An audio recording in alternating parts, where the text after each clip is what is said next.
Do you feel like there's a certain extent to which your fans just want to hear you say a bunch of shit about Xans and perks and make that kind of fucking music? Like, is there a percentage of your audience that just wants to hear that shit? Because that's a lot of the content that you were kind of coming with early on. I mean, I feel like I still dibble and dabbling, you know what I'm saying, the drugs. Right. I ain't gonna say which drugs, but you know. So I'm still talking about it a little bit. But I ain't gonna lie, I used to be a drug addict back in the day. I'm talking about Xans every day, perks every day, drink every day. You know what I'm saying? I feel like I look skinnier than my last interview. You definitely look healthier, I think. On some shit. You know what I'm saying? But it's like, I mean, if I talk about it, I talk about it. But that's not what I talk about what I go through every day type shit. Like, I only know how to speak real shit. So, like, if I'm not doing that shit like I used to be, I'm not going to be talking about it. Right. You know And what I'm saying? that can be tough for them too, though. You know, Yeah, they like, you want to grow as a human being. You want to be healthier, happier, etc. Sometimes they're not really invested in that in the same way that you are. But that's why it's a whole bunch of different artists for them to listen to for that. You know what I'm saying? If you want to feel healthy, you want to feel uplifted, come to the Act way. You know what I'm saying? If you want to be down or whatever, how you want to feel zanned out, go listen to somebody else. Right. That's how it is. I mean, some people people tell me my music sound the best when they off drugs, so I don't know. Really? But Molly, though. People tell me my music sound the best when they on Molly. I mean, everything sounds better when you're on Molly, right? Low key. I mean, I'm sure Frank Sinatra sounds a lot better if I was on Molly, right? Ooh. If I was in that state of mind, everything's gonna sound great. Back when I used to do Molly and shit, I'd be talking to girls about their jobs and shit. I feel like drugs just enhance how you feeling, no matter what it is. You know what I'm saying? You can be on the Molly and niggas be having bad trips on the Molly all the time. Oh yeah. Do you ever get to a point though where you were like, I really need to, like, was there an abrupt moment where you're like, I can't really be doing drugs the same way that I have in the past, where it either caught up to you physically or some bullshit happened? Honestly, I just got down, just started working out with the drugs instead of just sitting down. So you kept doing drugs, but then you were working out? I'm just doing activities, you know what I'm saying? It's not being a slob, you know? Just getting up, getting active, sweating the shit out. Right. So it's like, I don't know.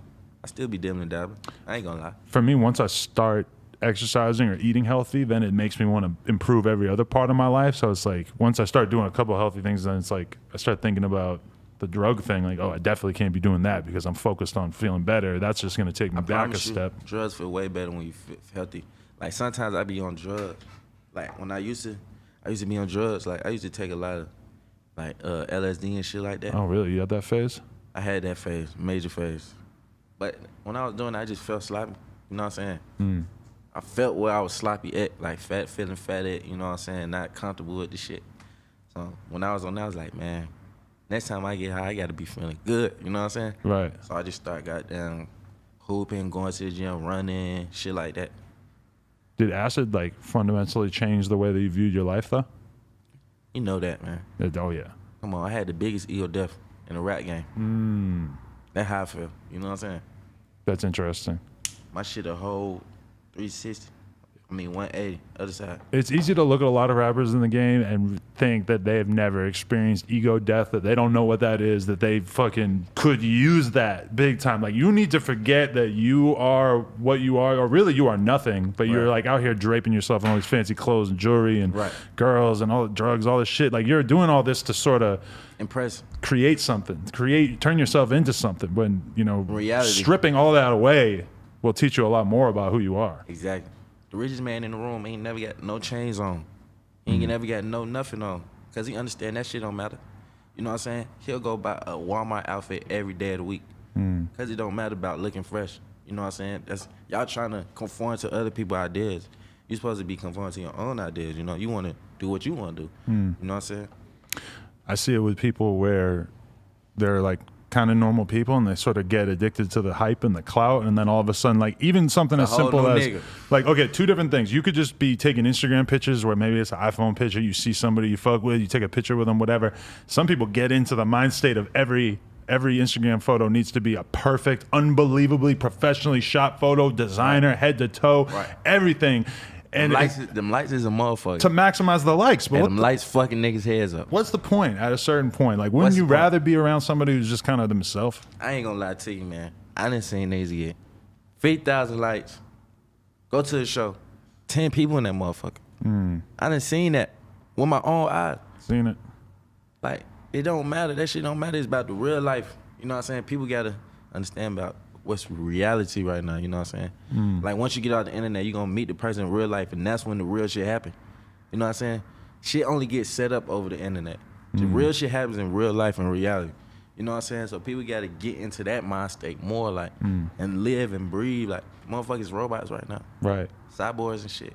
Like, if you were to take the next month and just really live your life to the fullest, you know, spend as much time with your family or your friends or whatever it might be, work on music, etc. But if you were to not post on Instagram during that time, the conversation about you is going to be so-and-so fell off, so-and-so ain't, like, what he been doing? I ain't seen him, you know, like. But I always wanted to have that Frank Ocean effect, though. I always wanted to just post up, and when I post it, just be big, because it's good.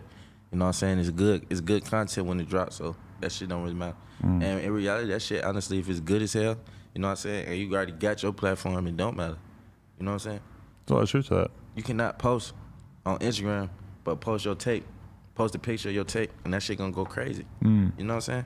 But do you ever have those doubts of, like, if I don't put shit out for 6 months, or if I don't do this for this long, the fans might just move along? We've seen fan bases move along throughout our time in hip hop in crazy ways. Like, somebody be super popping, and you almost, like, literally see their fan base just transition to another artist. Yeah, because they done inspired another artist. He sounded like how he sounded at first. You know what I'm saying? But I honestly had to go back to how I sounded at first and just try to maximize that. You know what I'm saying? That's really what I've been trying to do. Going to my original sound, but tightening it up, you know what I'm saying? Making it sound crispier. Because people gonna want to hear how you first kind. They want to hear how you first grab them. It's gonna be motherfuckers that want to hear you growing shit, you know what I'm saying? But you still gotta grow and keep it the same at the same time. You gotta grow and be you. You know what I'm saying? You gotta grow into you, actually. Do you go back to your old music? Hell yeah.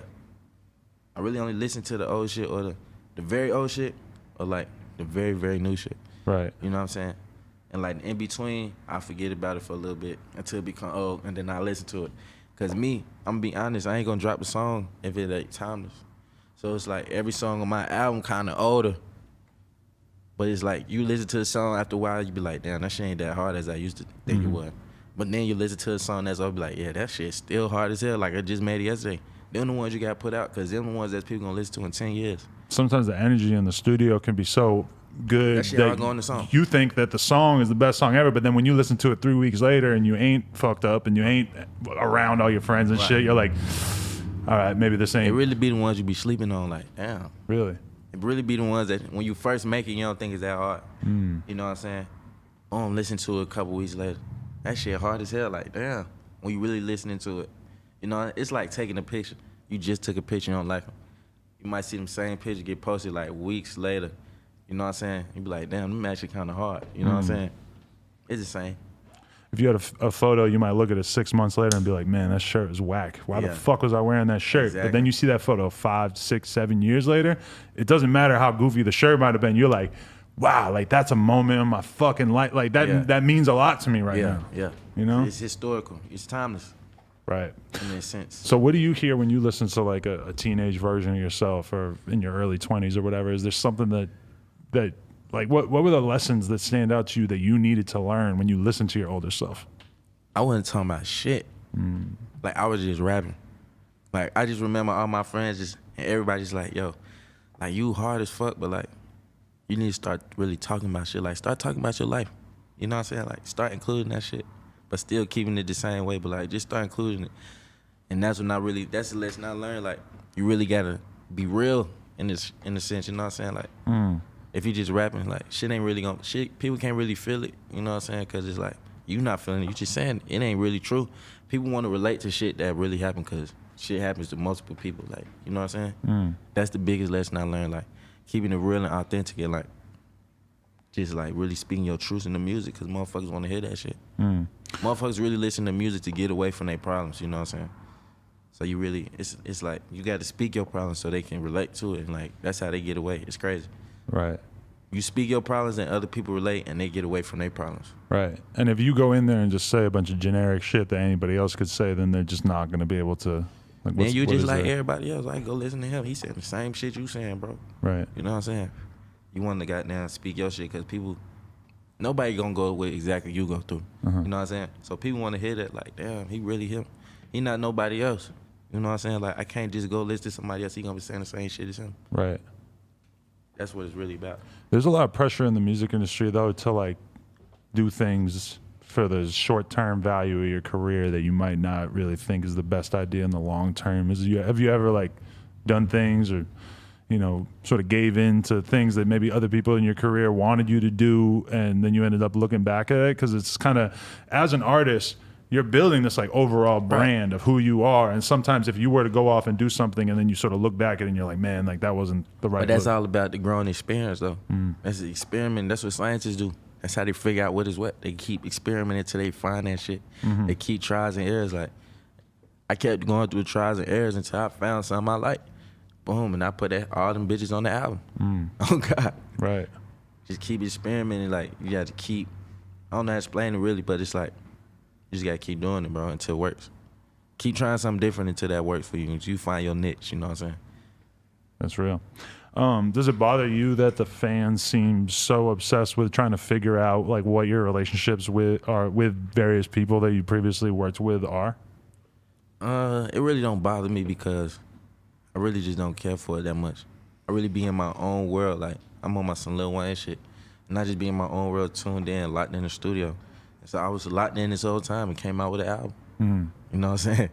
But do you ever worry that that's not good enough for them? That they want, I don't know, they want drama, they want explanation, they want something to hang on to like that. They gonna want something, but shit, my real fans don't care about that shit. So, your day one fans is don't care about it.